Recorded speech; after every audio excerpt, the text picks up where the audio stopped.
Upon entering Tumitumi Whenua, as you look up you will see Te Kahu Pōkere, which is our kaitiaki, our guardian.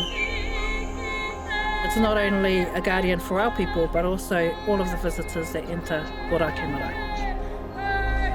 The Marae Atea is the realm of Tūmatauenga, who is the god of war and people. We would utilise this space in times of contention and debate.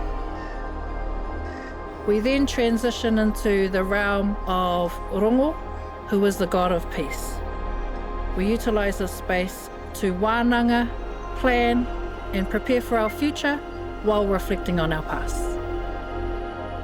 As you enter our whare tupuna, you will come to the first pou, which is our ancestor, Apihai Te Kawau. As you walk past Apihai Te Kawau, you will then be greeted by Tuperiri, which is our eponymous ancestor. He is the grandfather of Apihai Te Kawau. Ra Kei Marae is the gathering place and the heartbeat of our people.